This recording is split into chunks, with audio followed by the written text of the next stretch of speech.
मैं हूं हैदर वहीद और मैं हूं मोइज जाफरी और आप देख रहे हैं एजेंडा 360।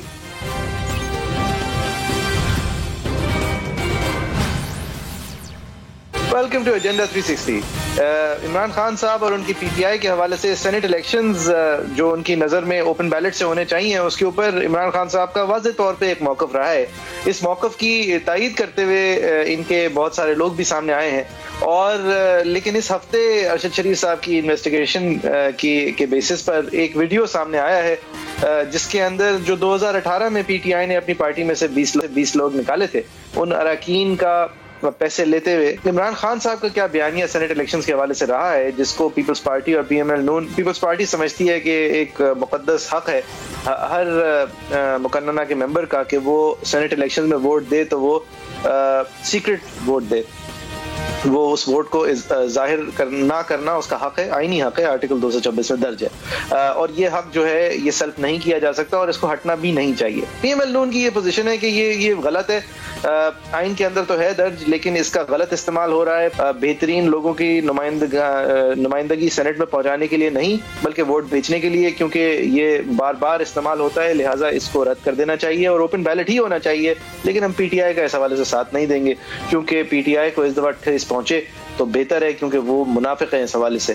और पीटीआई का मौक़िफ़ जो है वो वाज़े बहुत उनकी से आज फवाद चौधरी साहब ने अपने न्यूज़ में आर्टिकल लिख के भी किया है कि आप चाहते क्या हैं अगर आप आज़ाद तरीके से ये इजहार ना कर पाए कि आपने वोट किसके लिए किया, तो आप छुपा के मिलता क्या है जब बार बार पता चल रहा है कि छुपा कर सिर्फ बोलियां लगती हैं।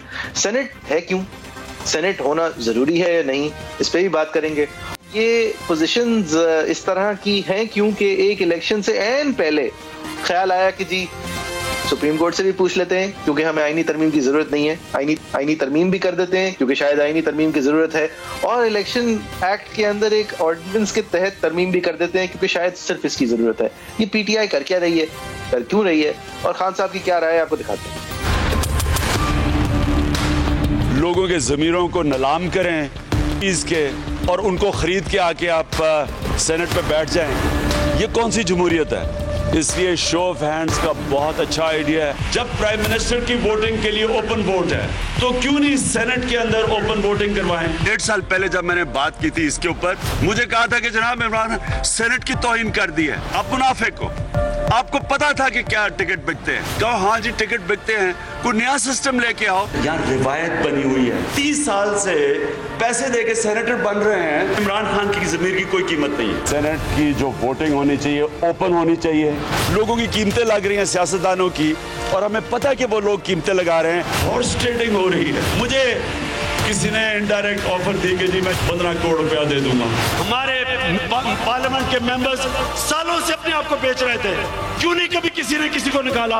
अच्छा, खान साहब को अगर ऑफर हुई है, किसी ने रिश्वत देने की ऑफर की है वजीर आजम पाकिस्तान को, तो खान साहब मेरे ख्याल से खान साहब पे फर्ज है कि वो बताएं कि वो शख्स कौन था, और अगर इनडायरेक्ट रिश्वत देने की कोशिश की है तो भी खान साहब पे फर्ज है कि वो बताएं कि ये मौका मुनासिब उस शख्स ने कैसे सही समझा, कैसे मुनासिब समझा, किसके थ्रू आया, इनडायरेक्टली अगर थे तो कौन था जो सालसी का किरदार अदा कर रहा था, क्योंकि ये एक सदाकत और अमानत के मेयार पे चोट है। अच्छा, उसके अलावा जो ये 2018 के लोगों के वीडियोस अब मंजर पे आ गए हैं, उन्होंने 2018 में शो कॉज के बाद निकाले जाने के बाद क्या क्या वादे और दावे किए थे, आपको दिखाते हैं। कुरान मजीद पर मैं हाथ रख के कहता हूँ, कसम उठाता हूँ, जो मुझ पर 4 करोड़ रुपए का जो इल्जाम है मैंने नहीं लिए और मैंने वोट इसके मुताबिक दी है जो प्रायोरिटी लिस्ट मुझे चीफ मिनिस्टर ने दी है। इस वजह से पैसे दिए थे कि आपने जनरल इलेक्शन में टिकट के लिए अप्लाई करना है, हम आपको टिकट देंगे। ये 1 करोड़ रुपए हमारी तरफ से जो हम उम्मीदवार ला रहे हैं सेनेट के लिए, तो आपने उसको सपोर्ट करना है। सर, परवेज खटक का क्या मामला है? क्या वाकई में परवेज खटक तो डीलर है, उन्होंने जो वीडियो बनाई है तो इनको चाहिए कि ये वीडियो पूरी ये दिखाते थे ना, ये पूरी वीडियो दिखाते कि हमें पैसे कौन दे। अच्छा, अब इन सब लोगों को हमने भरपूर तौर पे बेइज्जत कर दिया है, उनकी तस्वीर सबके सामने शाया कर दी हैं, ये वीडियोस दिखा दिए हैं, और अगर इन लोगों की हम लोग एट फेस वैल्यू ये बात ले रहे हैं कि ये लोग पैसे ले रहे हैं, तो फिर एट फेस वैल्यू हम ये क्यों नहीं ले रहे कि इनको देने वाले और इनके कहने के मुताबिक जो डीलर है इस तमाम मामले में वो हमारे वजीर दिफा इस वक्त के परवेज खटक साहब, उस वक्त के चीफ मिनिस्टर या उससे पहले एक हाजिर सर्विस चीफ मिनिस्ट्री से निकले हुए परवेज खटक साहब है। खटक साहब से ये पूछा गया, उन्होंने क्या कहा? आपने ये आप पर इल्जाम लगाया है कि आपने कहा था कि पैसे लें और पीपल्स पार्टी को वोट बेचें। ये बड़े मजे की बात है कि वोट भी हमारे बिके, 17 वोट हमारे बिके, हमने उनको पार्टी से निकाला और उबैदुल्लाह मायार कहता है कि हमने उसको पैसे दिए। तो अगर मैं उनको पैसे देता तो वोट कहीं और कैसे? पैसे लें मैंने कभी नहीं कहा, ना मैं कहूँगा, क्योंकि हमारे अपने पीटीआई के वोटर्स थे, तो मैंने कभी नहीं कहा ये वोट जहाँ बिके।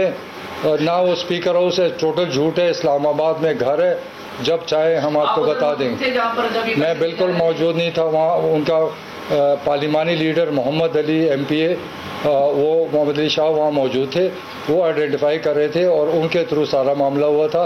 मुझे तो पता ही नहीं। खटक साहब को ये पता है कि कर कौन रहा था, ये पता है कि हो कहाँ रहा था, लेकिन ये वो वाजे करते हैं कि मैं वहाँ नहीं था। इस मामले को परखने के लिए खान साहब ने एक काबीना की कमेटी बना दी। अब सेनेट के अंदर बलोचिस्तान अवामी पार्टी यानी बाप पार्टी का राज आया था और इससे पहले चीफ मिनिस्ट्री बलोचिस्तान की एकदम से तब्दील हो गई थी। पीपल्स पार्टी को एकदम से नवाज शरीफ साहब की नफरत याद आ गई थी। एकदम से कोई 500 कुछ वोट लेने वाले साहब चीफ मिनिस्टर बन गए थे बलोचिस्तान के, जिसकी वजह से बलोचिस्तान के अंदर क्योंकि कम मेंबर्स पर सेनेट सीट होता है तो वहाँ पे बहुत वाज़ेह तौर पे इंजीनियरिंग हो पाई थी। और संजरानी साहब जो है वो कहीं से आ गए थे और चेयरमैन बन गए थे, और जब उनको चेयरमैनशिप से हटाने वाली बात हुई तो कहीं 14 लोग चले गए जिन्होंने खड़े होकर कहा था जी हम इन्हें हटाना चाहते हैं। अच्छा, इस सिलसिले तो ये दिलचस्प सिलसिला है कि इसकी एक पॉइंट पे इंजीनियरिंग पे इल्जाम लग रहा है परवेज खटक साहब पे। अच्छा, इस पे भी ऑब्वियसली बात करेंगे इन तमाम चीजों पे, लेकिन एक शुरू में मैं वहीद साहब को भी इसमें ऑब्वियसली इंक्लूड करना चाहूंगा। ये सेनेट ऐवान बाला है क्यों? ये एक हाउस ऑफ लॉर्ड्स के तर्ज का एक कॉलोनियल जमाने का ख्याल हमारे अंदर क्यों है कि ये शुरफा या ये उमरा या फिर ये टेक्नोक्रेट्स या ये ज्यादा अक्लमंद लोग जो हैं वो हमारे इलेक्टेड मेंबरान के ऊपर किसी तरह बैठ सकते हैं और चाहे अलामती तौर से बैठ सकते हैं? ये क्यों है? अब या तो ये इलेक्टेड हाउस हो, डायरेक्टली इलेक्टेड हो, अवाम की राय से के थ्रू फिल्टर हो के ये लोग ऊपर आए, या तो फिर इनकी यहाँ पे आने का म्यार जो है वो पहले से वाजे हो और जो नीचे इलेक्टेड पार्टीज हैं वो पहले से अपने जनरल इलेक्शन से पहले एक फहरिस्त दे दें कि ये हम डायरेक्ट इलेक्शन से आ रहे हैं और इनडायरेक्ट इलेक्शन में ये हमारी लिस्ट ऑफ सेनेटर्स हैं। इसके लिए अलग से एक इनडायरेक्ट इलेक्टोरल प्रोसेस क्यों हो? ये लोग करते क्या हैं? और अगर करते ये हैं कि हमारे लोअर हाउस के ऊपर एक बेहतर हैसियत में बैठते हैं तो फिर इनका म्यार क्या है? और अगर दर हकीकत म्यार ये है कि वोट खरीदो और यहाँ पे लोग फिट करो, जबकि आईनी तौर पे स्पिरिट ये है कि फेडरेटिंग यूनिट्स की रिप्रेजेंटेशन हो पाएगी, सूबे जो हैं वो अपने आप को इक्वल टर्म्स पे रिप्रेजेंट कर पाएंगे, तो ये तो नहीं हो रहा। अब जो हो रहा है वो क्या होना जमहूरियत के तकाजात में से एक है? वो क्या आइन का स्पिरिट है या फिर महज एक तरीका है कि आप अपने उन रफका को नवाज दें या फिर उन उमरा को मौका दे दें कि वो भी अपने नाम के साथ जरा झंडा और वो मुल्क की शान के अंदर एक हिस्सा डालने वाले किसी वजह से बन जाएं? और क्यों बने? वो एक इलेक्टेड रिप्रेजेंटेटिव को से बढ़ के क्यों बने? वही साहब देखिए, सेनेट के दो मेजर पर्पसेस हैं। एक तो ये जहन में रहे कि इकाइयां जो हैं, जो प्रोविंसेस हैं, वो बराबर नहीं है, पॉपुलेशन वाइज, रकबे की बुनियाद पे भी, रिसोर्सेज वाइज बराबर नहीं। और जाहिर है कि फिर सिमिलरली नेशनल असेंबली में उनकी रिप्रेजेंटेशन बराबर नहीं है। और अगर फेडरेशन ने एक रहना है तो इकाइयों को at some forum, at some level जो है बराबरी के साथ भी एक दूसरे से बात करना ज़रूरी होती है। और लिहाजा सेनेट एक ऐसा फोरम है जहाँ पे बावजूद इसके पंजाब बड़ा सूबा है लेकिन पख्तूनख्वा और सिंध के बराबर वहाँ बैठता है।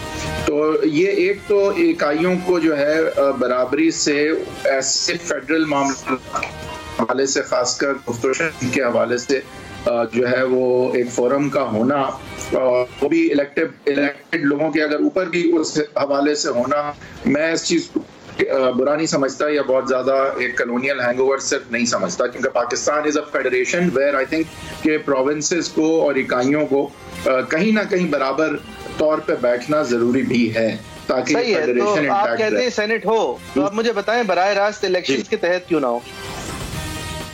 देखिए, बराह रास्त इलेक्शंस का जो मामला है, वहाँ पे कुछ ऐसे भी हमारा सिस्टम, खास करके पाकिस्तान का भी कुछ ऐसे है कि टेक्नोक्रेट्स हैं या जो एक्चुअल एक्सपर्ट्स हैं फील्ड्स के, वो ज़रूरी नहीं है कि इलेक्शंस जीत सकते हों या उनकी कंस्टिट्यूएंसीज हो या वो उस फैमिली बैकग्राउंड से हों जहाँ पे इलेक्शंस जीते जा सकते हैं, या उनके पास वो रिसोर्सेज हों जिनकी ज़रूरत होती है इलेक्शंस जीतने के लिए। तो एक फोरम कम से कम है कि जहाँ पे ऑल्टरनेटिवली ऐसे लोग जो सेनेट में कितने एक्सपर्ट्स हैं भाई साहब? आजकल जिस तरह से सेनेट चलता है, आजकल तो नेशनल असेंबली भी जिस तरह चलती है, लेकिन सेनेट जिस तरह चलता है, जिस तरह इलेक्ट होता है, जिस तरह चलता है, ये सारे मामला जो हैं, जो स्पिरिट है सेनेट का, उसको आगे नहीं बढ़ाता।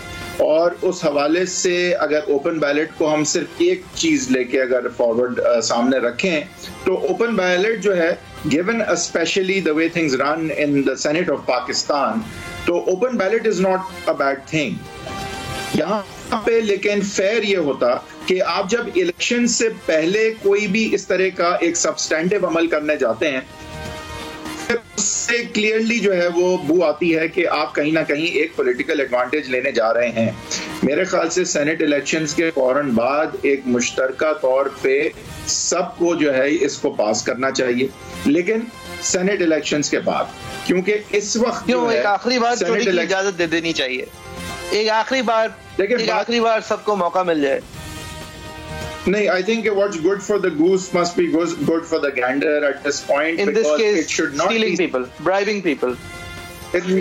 No, not necessarily. I think what is more germane here is कि जो गोल्ड पोस्ट जो है, जिसपे खासकर पीटीआई भी खेलना चाह रही थी, जिस गोल्ड पोस्ट के तहत और जिस गोल्ड पोस्ट जो है के मुताबिक, तो अब उसको गोल पोस्ट को शिफ्ट कर देना अपने पॉलिटिकल मफादात के लिए, वो थोड़ा सा जो है ना कलरेबल एक्सरसाइज लगेगी। वैसे देखें, इसमें कोई शक नहीं है, ओपन बैलेट होना चाहिए। आपके जो नंबर्स हैं, why is this not a mathematical equation? Why is this not something that doesn't really need the process of election? मैंने भी यही कहा कि अगर सेनेट इलेक्शन चाहिए तो जिस वक्त जनरल इलेक्शंस हुए थे उस वक्त फहरिस्त जमा करा देते कि भाई ये हमारे नंबर से बनते हैं, ये हमारे लोग हैं, इनमें से अगर कोई भी इंडिस्पोज्ड हो जाए या माजरत कर ले तो अगले नंबर वाले को आप बना दे सेनेट। सेनेट की पाकिस्तान जैसी फेडरेशन में एक अहमियत है और एक एवेन्यू भी है सेनेट के, जहाँ पे ऐसे लोग जो हमारे सिस्टम में इस नहीं भाई साहब, लेकिन अहमियत नहीं रहती ना जब आपकी पॉलिटिकल पार्टीज और पॉलिटिकल पार्टी के लीडर्स के पास पावर कॉन्सेंट्रेटेड हो और वो पावर इस तरह इस्तेमाल की जा रही हो कि पाकिस्तान के अंदर इलेक्शंस होते रहे, पॉलिटिकल पार्टीज में इलेक्शंस ना हो। अगर हो तो अब्बा की जगह बच्चा, बच्चा की जगह चाचा, चाचा की जगह कजन, कजन की जगह दोस्त, इस तरह मामला चलते रहे। पॉलिटिकल पार्टीज की फंडिंग हो तो तमाम की तमाम पार्टीज की फंडिंग मशकूक हो कम अज कम, और अगर ज्यादा आप हार्शली देखें तो बदनीयत हो उसकी फंडिंग। पॉलिटिकल पार्टीज जिस तरह, इसके पीछे there's a history। देखें किस तरह पाकिस्तान की पॉलिटिकल पार्टीज को और डेमोक्रेटिक गवर्नमेंट्स को डील किया गया है, it has made it current, and जो पार्टी के सरबराहान हैं वो इस हद तक इनसिक्योर होते हैं कि अपने बंदे को अगर नहीं लगाओगे तो इस्टेब्लिशमेंट। नहीं तो इस सूरत हाल में एक पॉलिटिकल पार्टी को सेंट्रलाइज करके पावर दे देना कि वो सूबे की जो अलग अलग सूबे हैं, जो विफाक की इकाइयां हैं, वो उसके लिए भी डिटर्मिनेशन उनकी पार्टी कर ले, तो ये तो कॉन्सेंट्रेशन ऑफ पावर है, ये डेमोक्रेटाइजेशन ऑफ द प्रोसेस नहीं है। बहरहाल अगर आप समझते हैं सेनेट होनी चाहिए और दर हकीकत ये कहीं जा नहीं रही, और अगर आप समझते हैं कि उसमें डायरेक्ट इलेक्शन जो है वो पॉसिबिलिटी नहीं है, जो कि दर हकीकत पॉसिबिलिटी नहीं है, तो फिर कम से कम ये एक मैथमेटिकल सिचुएशन होनी चाहिए और लिस्ट जो है वो ट्रांसपेरेंट होनी चाहिए, क्योंकि ये वोटिंग का मामला तो ओपन ही करता है ना इस सिचुएशन को कि फला बलोचिस्तान में अगर 5.5 से बनते हैं, पंजाब में अगर 20, 25, 30 लोग चाहिए होते हैं, तो आप बलोचिस्तान जाके रैंडम कार्रवाइयां होंगी, वहां पे रैंडम इंजीनियरिंग होगी। इसमें एक और चीज है कि एक तो ओपन बैलेट होना चाहिए और दूसरा ये भी जरूरी है कि हमारे डेमोक्रेटिक सिस्टम में ओवरऑल जहां तक आइन गुंजाइश दे वहां पे इतनी हिम्मत भी होनी चाहिए, सियासी शऊर भी होना चाहिए, और ये सिस्टम को इजाजत देनी चाहिए कि जहां जहां इजाजत है तो वहां पे खुल के पार्टी लाइंस के अक्रॉस किसी इशू पे अगर कोई वोट देना चाहे तो दे भी सके, तो साथ दिया जाए। और दे भी सकता है आइन के अंदर, इसीलिए खुफिया रायशुमारी का मौका दिया है यहाँ पर, लेकिन उसका इस्तेमाल हम देख रहे हैं किस तरह। अच्छा भाई साहब जरा थोड़ी सी कानून की बात कर लें। ये माहौल मैच्योर होने की जरूरत है कि ताबेदारी जो है ना वो यहाँ पर सिचुएशन को फारिग होने की जरूरत है चाहिए, बट ताबेदारी जब आप लोगों के वोट लेके या लोगों को की नुमाइंदगी करते हैं, अपने सूबे की भी अगर नुमाइंदगी करते हैं, तो वहां पे ताबेदारी सबसे पहली जो है वो आईन होनी चाहिए। जी यहाँ पे ये तो हम 1-2 सेनेट इलेक्शंस की बात कर रहे हैं, माजी में ऐसे भी इलेक्शंस हुए हैं पार्लियामान के अंदर कि जहाँ पे पार्लियामानी लीडर्स जो हैं वो डब्बे के ऊपर खड़े हुए हैं और तमाम रिप्रेजेंटेटिव्स जाके अपनी पर्चियां उन्हें दिखा के डाल रहे हैं और सब हंस मुस्कुरा रहे हैं। अब उस सिचुएशन में ऐसा नहीं था कि पैसे नहीं चले थे, उस सिचुएशन में पैसे पार्टी की जेब में गए थे। अब मैं जेनरसली कह रहा हूँ पार्टी की जेब में गए थे, लिहाजा ये तो थोड़ी सी ज्यादती कर रहे हैं आप, थोड़ी सी ज्यादती कर रहे हैं मेरे ख्याल से, और वो इस हद तक सर बाकी आपकी बात से मैं आमादा हूँ। लेकिन आप जब बात करते हैं कि पार्टीज के पॉलिटिकल पार्टीज के लीडर्स ने इस कराए हैं and they've acted as watchdogs on the entire process, being fearful that उनके अपने लोग जो हैं वो कहीं से इन्फ्लुएंस हो जाएंगे, तो ये जहन में रहे कि सेनेट इलेक्शंस खासकर वो एवेन्यू रही है जहां पे सबसे ज्यादा एस्टैब्लिशमेंट की मेडलिंग जो है। जी लेकिन मैं जिस वक्त की याद कर रहा हूँ उस वक्त उनको खर्चा सिर्फ दी एजेंसी का था, उनको खर्चा ये नहीं था कि एस्टैब्लिशमेंट, वो तो वो खैर वो चले उसको छोड़ें। आप मुझे अब जरा ये बताएं, एक तो मेरे साथ ये क्लियर कर लें कि जहां राशि की सजा होनी चाहिए वहां मुर्तशी की भी सजा होनी चाहिए, लिहाजा इसका तो इसकी तहकीक होनी चाहिए कि भाई ये पैसे ले तो रहे हैं लेकिन इनको ये गड्ढियां दे कौन रहा है, और ये सिचुएशन के अंदर क्या कितनी सदाकत है कि ये देने वालों के अंदर से एक कटजोड़ थी पीटीआई की पार्टी के अंदर से। ये तो एक मतलब इक्विटी के ऊपर उमूमी बहस हो गई कि सिचुएशन क्या है। जरा एक बात बताएं, जो लोग पकड़े जाएं, अगर बिलफर्ज कोई पकड़ा जाता है और वो किसी इलेक्टेड बॉडी के अंदर होता है, नेशनल असेंबली में होता है या प्रोविंशियल असेंबली में होता है, तो फिर वो सदाकत और अमानत के मेयार पे तो उसका सर कलम हुआ ना भाई साहब, वो तो गया, क्योंकि ये सदाकत और अमानत के मेयार को ही मैं समझता हूँ मजरू करती है ये चीज कि आप लोगों के वोट खरीद रहे हैं। 1000% सही है। तो अब अगर सदाकत और अमानत का मेयार है अनविड्रॉन रिसीवेबल और उसके पीछे नियत ये है सुप्रीम कोर्ट की कि आपने अपने ये तनख्वाह जो आपने वसूल नहीं की वो इसलिए वसूल नहीं की, इसलिए अगर आप इसका ऐलान करते तो आपको एक कंपनी दिखानी पड़ती, वो कंपनी अगर दिखा देते तो वो जिसकी होल्डिंग कंपनी थी वो दिखानी पड़ती और लिहाजा हिल मेटल कॉर्पोरेशन नजर आ जाती, तो हम तसव्वुर करेंगे कि आपने ये अनविड्रॉन रिसीवेबल डिक्लेयर नहीं किए बदनीयती पर मबनी।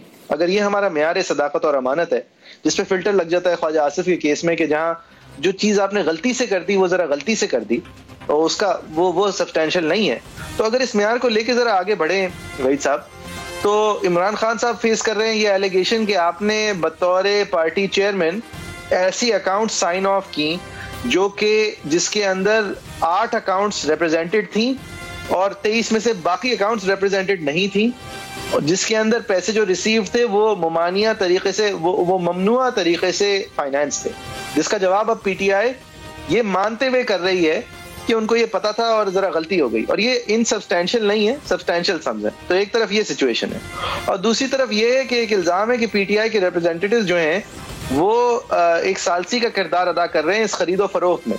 तो अब जरा इन पे लगाएं मेरे लिए प्लीज सदाकत और अमानत। देखिए, सदाकत और अमानत का तो जो मेयार इस वक्त तयशुदा है उससे तो 1000 गुना आप बड़े गुनाह की तरफ इशारा कर रहे हैं, और इसमें कोई शक नहीं है कि अगर ये बातें साबित हो जाती हैं, एक प्रोपोंड्रेंस यानी कि 50.01% भी अगर इसका चांस है कि बात दुरुस्त है, तो उस सूरत में क्रिमिनल जुरिसडिक्शन की भी आप सबूत और ये सब तो आप सेनेट इलेक्शंस के हवाले से कर रहे हैं ना बात, वो खान साहब की तो पार्टी ने मान लिया है ना कैसा हुआ था, वो तो वो कह रहे हैं गलती थी। अब वो हाँ, तो वो तो छोड़ दें, लेकिन वो जो मान रहे हैं कि ऐसा हुआ था, तो उस वक्त के सेक्रेटरी जनरल इस वक्त सदर पाकिस्तान है और उस वक्त के चेयरमैन वजीर आजम पाकिस्तान है। बात यह है कि हमने एक मेयार देखा कि जब 25 जुलाई का इलेक्शन होने जा रहा था तो बेइंतहा जल्दी में नवाज शरीफ मरियम नवाज का केस जो है 7 दिन में 6 दिन और 1 दिन में कई दफा दो दफा लगता था। जो प्रेसिडेंट ऑफ PML नून से नवाज शरीफ साहब को हटाया था कि बिल्ली को दूध की रखवाली और ये सदाकत और अमानत पे अगर यहाँ पूरे नहीं है तो वहाँ पूरे नहीं है, पार्टी के आप सदर नहीं बन सकते, हटें, वो भी थी एक सिचुएशन। खैर एक ब्रेक लेते हैं, ब्रेक के बाद मजीद भी गुफ्तगू करेंगे। Facebook.agenda360 @agenda360 समा हमारा ट्विटर हैंडल है, @हैदवी10 हैदर साहब का ट्विटर हैंडल है, @JFER मेरा ट्विटर हैंडल है। एक ब्रेक के बाद हाजिर होते हैं।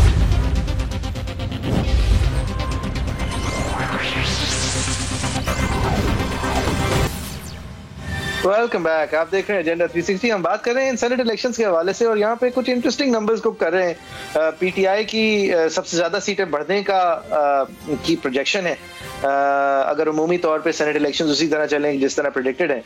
पीपल्स पार्टी भी एक गेनर प्रेडिक्टेड है, PML नून जो है वो net biggest loser obviously predicted है।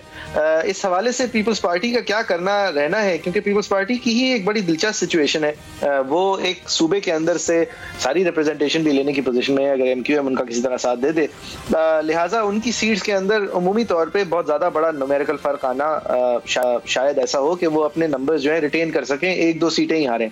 PTI जो है वो 14 में से 7 रिटायर हो रहे हैं, उनको एक्सपेक्टेड है कि वो सबसे बड़ी लीप लेते हुए हो सकता है कि सेनेट के अंदर सबसे बड़ी पार्टी बन जाए, हो सकता है नहीं, ये सबसे लाइकली भी यही सिचुएशन है। PML नून जो है उसकी सबसे बड़ी पार्टी होते हुए 29 इस वक्त सीटें हैं, 17 उनमें से क्योंकि रिटायर हो रहे हैं, लिहाजा PML नून सबसे बड़ा धचका पाएगी। सबसे जनरस एस्टिमेट्स भी PML नून को 5 या 6 सीटें ही दे रहे हैं, 4 उनकी जो है न्यूमेरिकली अगर कोई खुद बहुत ज्यादा नहीं होती तो कंफर्म्ड है, लिहाजा PML नून भी 16 या 17 सीटों पर खड़ी होगी। एक बलूचिस्तान अवामी पार्टी भी एक बिग गेनर होगी, 10 उनकी सीटें हैं, 3 सीटें उनमें से रिटायर हो रही हैं, 6 सीटें उनकी तरफ से एक्सपेक्टेड हैं जो बलूचिस्तान के अंदर नंबर्स हैं। JUFA जो है वो भी अपनी पोजीशन रख लेगी, शायद एक सेनेट सीट उनको बढ़ जाए। MQM जो है उसके 5 सेनेटर्स हैं, उनमें से 4 रिटायर कर रहे हैं। ये दिलचस्प है क्योंकि MQM के नंबर्स इजाजत देते हैं कि उनके 2 सेनेटर इलेक्ट हो जाएंगे, यानी कि बाकी स्पेस पीपल्स पार्टी पुर वैसे ही करेगी 2 की। अब हो सकता है MQM की 2 जो हों वो जैसे पिछली दफा हुआ था तो शायद ये 2 भी ना बने। इस हवाले से हमने और पिछली दफा क्या हुआ था कि पहली बार MQM को अल्ताफ हुसैन साहब का डर और खौफ नहीं था, यानी वो डर और खौफ होता था एक इंतहाई डर और खौफ, लिहाजा पार्टी लाइन जो थी उसको जरा तकल्लुफ समझा था और MQM के नुमाइंदगान जो हैं वो पीपल्स पार्टी के आला क़यादत के साथ वोट देने नजर आए, अपनी क़यादत से गायब हो गए, क़यादत को मिल नहीं रहे थे कहाँ गए, फिर वो आए और अल्लाह उन्होंने पीपल्स पार्टी के लिए वोट दिए और उन्होंने अपनी बेसिकली सियासी पोजीशन इनकैश की, क्योंकि आज तक वो मिडिल क्लास पार्टी और मिडिल क्लास जमात टाइप बातें कर रहे थे और अल्ताफ हुसैन साहब का डर था तो कुछ और कर भी नहीं सकते थे और पार्टी डिसिप्लिन के वो पाबंद भी थे, क्योंकि अगर आप पार्टी डिसिप्लिन के पाबंद नहीं होते थे तो फिर शायद बोरियां तैयार होती थी। लिहाजा ये सिचुएशन क्योंकि नहीं थी तो पीपल्स पार्टी ने मौके का पूरा फायदा उठाया। इस दफा पीपल्स पार्टी क्या करने जा रही है, कॉन्वर्सेशन सारी PTI की तरफ है, व्यू सारी PTI और ये कॉन्स्टिट्यूशनैलिटी और अनकॉन्स्टिट्यूशनैलिटी की तरफ है। पीपल्स पार्टी क्या प्लान कर रही है, ये बात करने के लिए हमने आज दावत दी है नबी साहब को। बड़े अपॉर्चुन गेस्ट हैं, क्योंकि जो पीपल्स पार्टी जिस पार्टी के साथ कुछ कर सकती है उस पार्टी में भी रहे हैं, यानी MQM, उस पार्टी के MNA भी रहे और पीपल्स पार्टी की अब क्योंकि वापस से पीपल्स पार्टी में है लिहाजा उसकी भी थिंकिंग बता सकती है। गब्बुल साहब बहुत शुक्रिया आपके वक्त का। सर क्या सूरत हाल है सिंध के अंदर, क्या व्हीलिंग डीलिंग है, अगर है MQM वाले आपकी तरफ दिलचस्पी से देख रहे हैं या नहीं, MQM की क्या सिचुएशन है?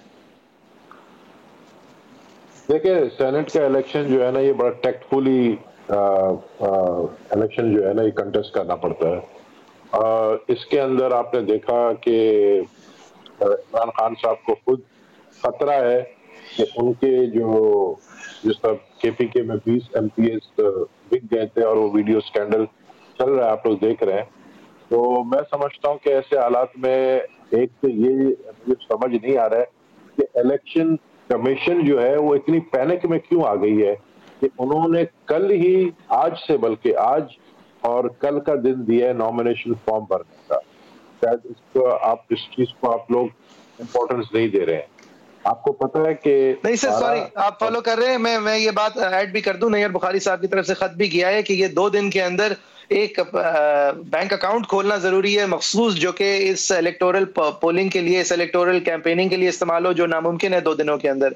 इस 2 दिनों के अंदर अपनी तमाम टैक्स हिस्ट्री जमा करके देना जरूरी है, जो कि नामुमकिन या बहुत मुश्किल है इन 2 दिनों के अंदर। इन 2 दिनों के अंदर इस पूरे प्रोसेस ऑफ वेटिंग केस से गुजरना भी जरूरी है, और ये नॉमिनेशन जीतना भी जरूरी है अपनी पार्टी की तरफ से इन 2 दिनों के अंदर। लिहाजा ये कंप्लेंट पीपल्स पार्टी की तरफ से आज ऑन द रिकॉर्ड भी गई है। कबूल साहब बहुत शुक्रिया, आपने मुझे याद दिला दिया। जी, ये सबसे इम्पोर्टेंट बात है कि आप इस बात को सोचें कि इलेक्शन हो रहा है या नहीं हो रहा है। पहले तो हमें ये नहीं पता है, हम अभी तक तैयार नहीं है कि इलेक्शन हो रहा है या नहीं हो रहा है। लेकिन अगर इलेक्शन हो जाता है तो हम समझते हैं कि हम सबसे ज्यादा बेनिफिशियरी होंगे जितनी पार्टीज में है, मतलब पीटीआई और पीपल्स पार्टी सबसे ज्यादा बेनिफिशियरी होंगे नंबर गेम में। लेकिन हम ये इलेक्शन इस तरीके से लड़ रहे हैं कि हम पीडीएम के सपोर्ट के साथ और पीडीएम की दूसरी पार्टी जमात, क्योंकि देखिए अब मैं आपको मिसाल दूं कि अगर हमारा नंबर 1 वोट जो है वो जाता है किसी को, तो जो नंबर 2 जो वोट है जिसके पास है वो उसका वोट का कोई फायदा नहीं होता है। हम उससे लेंगे, हम खरीदेंगे नहीं, हम उससे मांगेंगे कि जी आपका वोट वैसे ही जाया हो रहा है तो नंबर 2 वोट आप हमें दें। इसी तरीके से हमने जो प्लान किया है यहाँ सिंध के अंदर, हम गेन करेंगे सिंध के अंदर। और ओवरऑल सारी पीडीएम की जमातें जो कॉन्टेस्ट कर रही हैं, मिलकर अगर हमने इसको टैक्टफुली हैंडल किया, समझदारी से हैंडल किया, तो and I am very much sure कि हम पीटीआई से ज्यादा सीटें उठाएंगे। लेकिन नबील गफूर साहब, आई थिंक जो सवाल आपसे किया जा रहा है कि कहीं आप एमक्यूएम को पीडीएम में इंडक्ट करने तो नहीं जा रहे सेनेट इलेक्शंस की हद तक?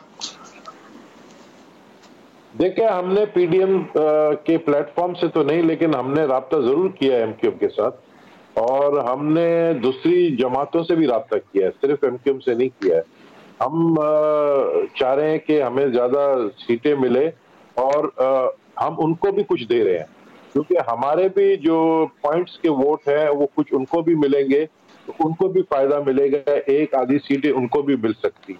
तो ये गिव एंड टेक वाला जो है ना सिचुएशन बन गया है, कुछ कहीं से हम लेंगे कहीं हम देंगे। तो इस तरीके से हमने सिर्फ एमक्यूएम से राब्ता नहीं किया, हमने दूसरी जमातों से भी राब्ता किया। नबील गफूर साहब, कतई नजर इस बात से कि इस वक्त आईनी तरमीम की मेरे ख्याल से भी जरूरत है कि अगर तो ओपन बैलेटिंग होनी है, लेकिन कतई नजर इस बात से कि कानून इस वक्त क्या कहता है, उसूली तौर पे क्या ये बेहतर ना हो कि लोगों को पता हो कि कौन पार्टी लाइंस के मुताबिक वोट कर रहा है, और शफाफियत से कम पार्टी लाइंस अगर क्रॉस भी हो तो सामने जस्टिफाई करना पड़े किसी को, वो कानूनी या कोई पॉलिसी की बुनियादों पे क्रॉस करे लाइंस, और इस तरह की ट्रांसपेरेंट तरीके से जो है वो मामला आगे चलें। तो इस वक्त तो ठीक है, आप खान साहब की हुकूमत का हाथ नहीं पकड़ना चाहते, लेकिन उसूली तौर पे भी क्या आप समझते हैं कि ओपन बैलेट नहीं और सीक्रेट बैलेट ही होना चाहिए, गिवन पाकिस्तान सेनेट की खासकर जो है वो हिस्ट्री जो रही है? आप क्या कहेंगे? देखिए, ये पहले करते तो बेहतर था। मैं खुद जाती तौर पर मैं इस हक में हूँ कि ओपन बैलेट, मैं जाती तौर पर इस हक में कि ओपन बैलेट जो है वो होना चाहिए, चेयरमैन सेनेट के इलेक्शन के लिए भी और डिप्टी चेयरमैन सेनेट के इलेक्शन के लिए भी बिल्कुल ओपन बैलेट होना चाहिए। लेकिन बात यह है कि जिन्होंने 1973 का कॉन्स्टिट्यूशन बनाया, उनको ये नहीं पता था कि हम एक करप्ट नेशन बन जाएंगे बाद में, और बाद में हमारे अपने ही पार्लियामेंटेरियंस जो है वो मंडी लगा के बैठ जाएंगे और वो बिकाऊ माल बन जाएंगे। ये बड़ा मुझे दुख होता है कि उनको 1973 के लोगों को नहीं पता था जब उन्होंने ये आइन बनाया था, उस वक्त ये आइन के अंदर ये शिक डाला था सीक्रेट बैलेट का। लेकिन उसके बाद क्या हुआ, बिल्कुल ये हकीकत है कि मंडियां लगी और एमपीएस बिकना शुरू हो गए, और जो आपको पता है एमपीए बनता है वो फिर आजकल रेट एक एमपीए का 25 करोड़ तक चला गया है। ये बिल्कुल एक करप्ट प्रैक्टिस है, बिल्कुल होना चाहिए, लेकिन साथ साथ आप इसको सिस्टमैटिक करें। एक तरफ आप पार्लियामेंट का इजलास चल रहा है, पार्लियामेंट के अंदर आप बिल को पास नहीं कर सके, आपने ऑर्डिनेंस प्रेसिडेंट के जरिए लेके आए। और एक और बात है नबील गफूर साहब कि आपने चेयरमैन सेनेट के लिए क्यों नहीं ओपन बैलेट की बात की है? ये बहुत ज्यादा बदनीयती पर मबनी और जो है ना कंसिस्टेंट नहीं लगती बात आपकी। फिर नहीं, हम एक अगर देखें ना, अगर आपका जो है सेनेट का इलेक्शन जो है वो सीक्रेट बैलेट पर करने जा रही है हुकूमत, तो हुकूमत क्यों ओपन बैलेट जो है वो सेनेट के चेयरमैन के लिए क्यों नहीं करने जाना चाहती है? वहां पे जमहूरियत का हुस्न क्यों होता है? वहां पे उनके लिए जमहूरियत का हुस्न है और हमारे लिए जमहूरियत जो है वो बदशक्ल बन जाती है। कबूल साहब एक बात जरा बताएं, ये हम असल में टाइम निकल जाएगा, वरना मुझे ये एक अलग बात पे आपका मौकफ लेना था। फवाद चौधरी साहब ने ट्वीट किया है कि पीटीआई के जो इस वक्त हतमी और कंफर्म्ड सेनेटर्स के लिए जो नुमाइंदगान है वो कौन है, तो एक सिंध से नाम दिलचस्प है, वो फैसल वावडा साहब का नाम है। वो दिलचस्प इसलिए सर, इसलिए कि वो MNA है, उन्होंने एक बड़ा ताकतवर इलेक्शन लड़ा, शहबाज शरीफ साहब को हराया, बड़े जोर शोर से वो कंस्टिट्यूंसी में फातेह करार पाए। तो वो कंस्टिट्यूंसी क्यों छोड़ के सेनेट की तरफ क्यों जा रहे हैं आपके ख्याल से? देखिए, सबको पता है कि उनकी ड्यूल नेशनलिटी है और वो उस पर डिस्क्वालीफाई होने जा रहे हैं, और यही वजह है कि उनको दोबारा से सेनेट में लाएंगे, क्योंकि ड्यूल नेशनलिटी उन्होंने जनरल इलेक्शन के बाद छोड़ दी थी।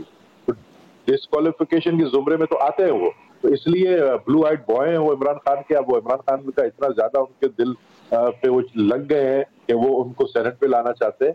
अब हम उसके ऊपर और क्या कह सकते हैं कि उनके लिए मतलब फैसल वार्डर जो है वो एक्सेप्टेबल है, चाहे दौरी शरीयत भी हो, और हमारे पास जो है नहीं, लेकिन वो तो ठीक है, वो लेकिन जरा ये समझाएं, वो खान साहब ने तो जब उनको पता चला पीटीआई की ममनुआ फंडिंग की बात है तो उन्होंने तो ऐलान किया कि भाई ये तो सबके सामने सब कुछ होना चाहिए। तो यहाँ पर वो सदाकत और अमानत के मेयार के तहत तो हमारे वजीर आजम चाहेंगे ना कि वावडा साहब वहां सफाई पेश करें और बताएं सबको कि ये सब गलत बातें हैं, या फिर नहीं? देखिए, कुछ लोग ऐसे होते हैं, हम लोग जब अपने बहुत ज्यादा करीब लोगों को लॉयल रखते हैं तो हमारे वो राजदार भी बन जाते हैं, और कभी कभी वो राजदार हमारे लिए खतरा बन जाते हैं। तो उनके पास हमारे बहुत राज होते हैं, तो फिर हम उनको जो है ना, उनको मिटा नहीं सकते, तो उनको ज्यादा और खुश करने की कोशिश करते हैं। तो मेरे ख्याल में यहाँ यही सिचुएशन है। वही था। देखिए, ये सिचुएशन जो है वो कुछ इस तरह से शायद मैनेज हो रही है कि रुकनियत जो है उनकी जो चैलेंज है वो शायद फिर अब कहा जाएगा कि क्योंकि अब वो नेशनल असेंबली के मेंबर नहीं रहे तो वो चैलेंज जो है वो इनफ्रक्चुअस हो गया है। फिर उनकी जब सेनेट की रुकनियत चैलेंज की जाएगी तो कहा जाएगा कि भाई आज तो हमने कोई गलत बात नहीं की, हम तो आज हैं भी नहीं डुअल नेशनल।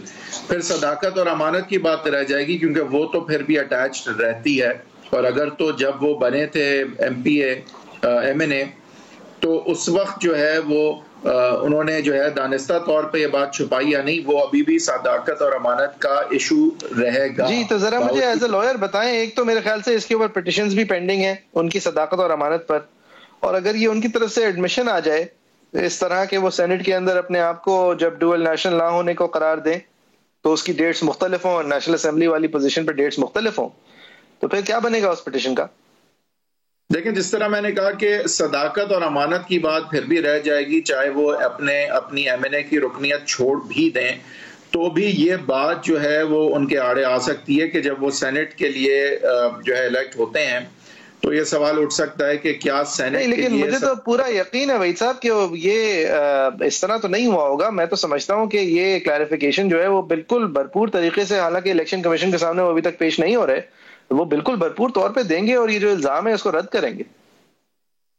मेरे ख्याल से तो वो जाके ये कह देंगे कि ये जो है चैलेंज करती है मेरी एलिजिबिलिटी टू बी MNA, ये वाली पिटीशन अब इनफ्रक्चुअस मैं तो वैसे ही रिजाइन कर गया हूं, मैं तो MNA हुई नहीं, तो फिर जाहिर है सेनेट की रुकनियत भी उनकी चैलेंज होगी, और अगर होगी तो सदाकत और अमानत का जो मयार है वो उन्होंने MNA की रुकनियत के वक्त मीट किया या नहीं वो फिर भी वो भी रेलेवेंट होगा।